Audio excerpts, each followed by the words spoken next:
ऐसा क्या हुआ जो आखिर इसे नमक हरामों की हवेली कहा गया? क्योंकि हमारे इंडिया में, हमारे हिंदुस्तान में नमक हराम शब्द जो यूज़ होता है ना, वो बहुत ही रेयर तरीके से यूज़ होता है। क्या हुआ जो इस हवेली, जो हम यहाँ जो इस प्लेस पे विजिट कर रहे हैं, इसका नाम नमक हराम पड़ा? तो इसकी हिस्ट्री में आपको बताता हूँ। क्योंकि जो इनका कुनबा था ना, जो मतलब इनके वंशज थे या जो इनके आने वाली पहली नस्ल थी, ये शुरू से ही एक तरह से हिंदुस्तान के साथ इन्होंने गद्दारी करी।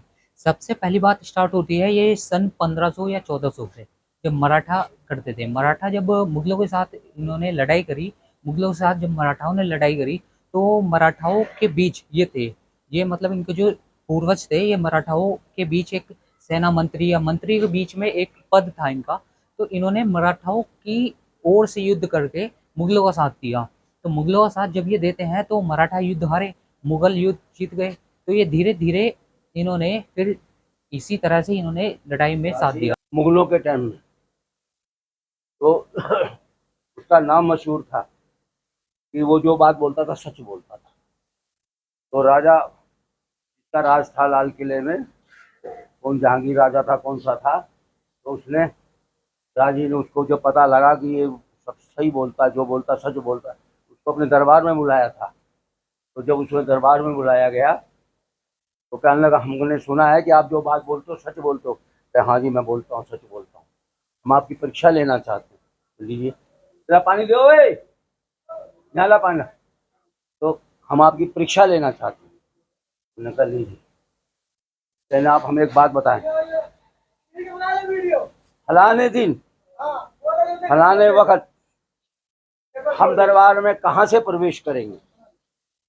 ये हिस्ट्री आपने पढ़ी, हिस्ट्री आई है। ये लगा राजा जी एक काम करिए, हाँ जी। 7 संदूक मंगाइए, 7 संदूक मंगाइए, एक के अंदर एक के अंदर एक के अंदर एक के अंदर एक के अंदर है, और सातों सातों में ताले लगे होने चाहिए। और उसके अंदर हम लिख के रखते हैं ये बात को, उसका जवाब हम लिख के रखते हैं। एक चाबी आपके पास होगी, एक मेरे पास होगी, और किसी के पास नहीं होगी। तो राजा ने हुक्म किया कि 7 संदूक मंगाए जाएं, सातों की 7 ताली लगाई जाए सातों पे, और उस संदूक को दरबार के अंदर रख दिया जाए। उसने लिख के रख दिया, ये राजा साहब फलाने दिन फलाने दिन फलानी जगह से प्रवेश करें, दरबार में प्रवेश करेंगे। तो हिसाब रख दिया गया। तो जब दिन वो दिन आया, उस दिन का राजा ने जो बोला था, एक ताली राजा के पास थी, एक पास पंडित जी के पास थी, उसके घासीराम जी के। दरबार में गए वो, कहने भाई पंडित जी बताइए, कहने आप ताली से ताला खोलिए, ताले खोलिए। जब वो ताले खोले गए सारे, तो सबसे जो लास्ट में संदूक था इतना था, उसके अंदर पर्ची थी, उसमें लिखा हुआ था कि राजा जी आज जो है दरबार में दीवार तोड़ के प्रवेश करेंगे। उस दिन राजा ने दीवार तोड़ के प्रवेश किया था, गेट से नहीं किया था। अच्छा। उस दिन राजा ने गेट से प्रवेश नहीं किया था। 4 गेट है नहीं उसके, हाँ। लाल किले के 3 गेट है, हाँ जी। एक उधर एक उधर कर। तो उस दिन दीवार तोड़ के प्रवेश किया था, गेटों से प्रवेश नहीं किया गया, उसमें लिखा था। तो उनको जो है राज ऋषि की बात की गई दरबार में, जोशी राज जोशी। हम ये वो मेरे पास सही है, ऐसा नहीं समझ मेरे को कसुर कसुर नहीं। मैं बात तो कह रहा हूँ बिल्कुल सच और सटीक कह रहा हूँ। तो राजा ने मान लिया था उसको, वाकई में कमा लिखा था कि आज दिन राजा जी दीवार तोड़ के राज दरबार में प्रवेश करेंगे।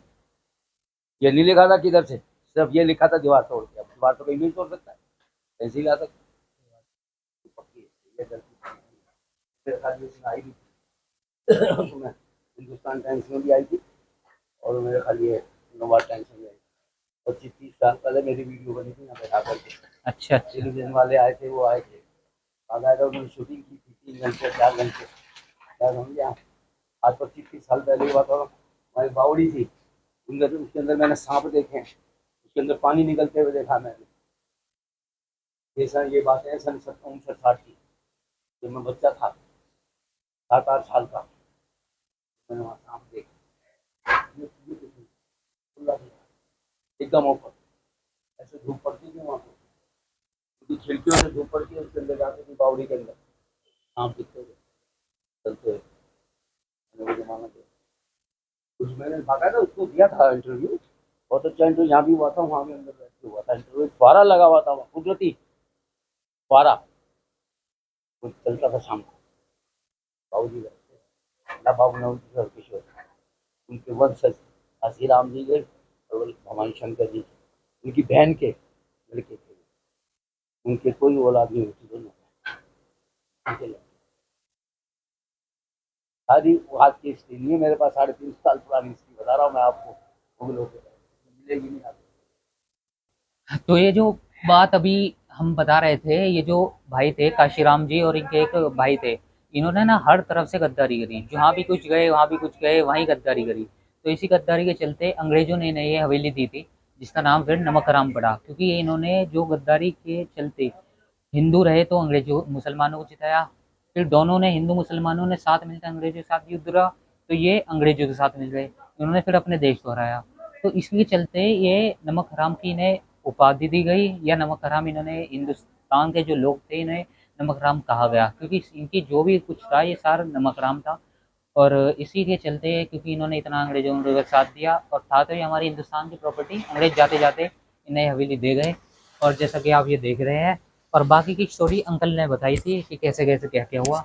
और दैट्स ऑल, आज का ब्लॉग यहीं एंड होता है, और मिलते हैं बहुत जल्दी, मिलते हैं हम आपको अगले न्यू ब्लॉग में।